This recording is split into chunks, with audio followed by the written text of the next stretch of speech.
Good morning बच्चों। आज सर्वनाम का सबसे उच्च स्तरीय कठिन से कठिनतम स्तर है, जो यदि आप सीख जाते हो तो फिर आपका कहीं भी किसी भी कंपटीशन में सर्वनाम से जुड़ा हुआ प्रश्न गलत नहीं होगा। इसके लिए आपको सबसे ज़्यादा अभ्यास की ज़रूरत है। यह है सर्वनाम का कारकीय रूप। सर्वनाम का जो कारकीय रूप है वो इस तरह से है, जैसे कि मैं, एक का मैं कर रहा हूँ, बाकी का आपको होमवर्क के तौर पर करना है। मैं में देखो, मैं का एक वचन और बहुवचन, मैं का एक वचन स्वयं मैं है और बहुवचन हम है। तो इनका कारकीय रूप अर्थात कारकों के आधार पर इनका रूप हम बना रहे हैं। जैसे कि मैं का एक वचन मैं और मैंने, क्योंकि कर्ता ने, टेबल है कर्ता ने। फिर कर्म को, तो दूसरा है मुझे और मुझको। फिर कर्ता ने कर्म को करण से, मुझसे, मेरे द्वारा। फिर मुझे और मेरे लिए, क्योंकि ये संप्रदान, मेरे लिए। फिर अपादान मुझ से। फिर संबंध मेरा, मेरी, मेरे। मुझ में, मुझ पर, ये अधिकरण है। हमें करना क्या है, सर्वनाम प्लस कारक, इनकी संधि करनी है और उसके बाद में जो रूप बन के आएगा वही कारकीय रूप है। जैसे हमने यहां पर ने जोड़ा तो हमने बन गया, को जोड़ा तो हमको बन गया,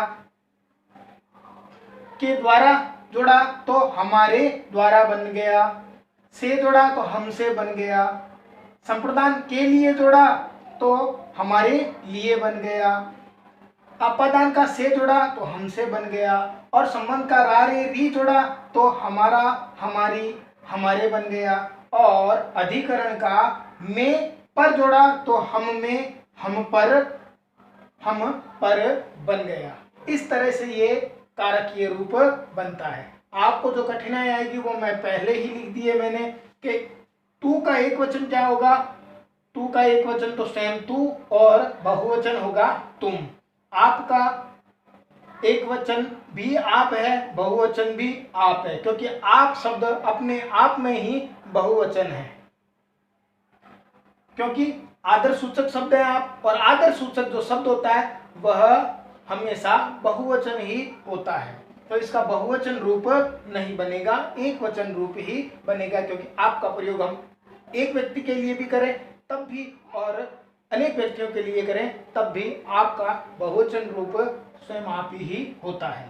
यह का इस इन, वह का उस उन, कोई का किसी किन्हीं, कौन का किस किन, और जो का जिस जिन, सो का तिस तिन। लेकिन अब आपको याद रखने, देखो 1 2 3 4 5 6 7 8 और 9 के तो कारकीय रूप बन गए, लेकिन ये दो ऐसे हैं जिनके कारकीय रूप नहीं बनते हैं, क्या और कुछ, इनके कारकीय रूप नहीं बनते हैं। तो आपको ऐसा भी पूछा जा सकता है कि ऐसे कौन से दो सर्वनाम हैं जिनका कारकीय रूप नहीं बनता है। तो वहां ऑप्शन में यदि आपको क्या और कुछ में से कोई दिखे तो आप उसे टिक कर देना, आपका प्रश्न बिल्कुल सही हो जाएगा।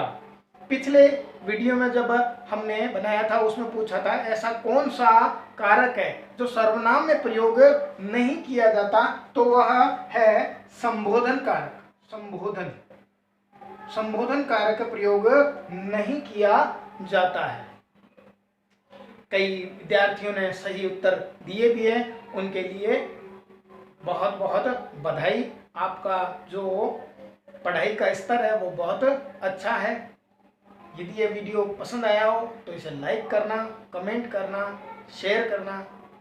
कुछ समय के लिए मैं स्थिर छोड़ रहा हूँ ताकि आप इसे अच्छे से नोट कर लें। धन्यवाद।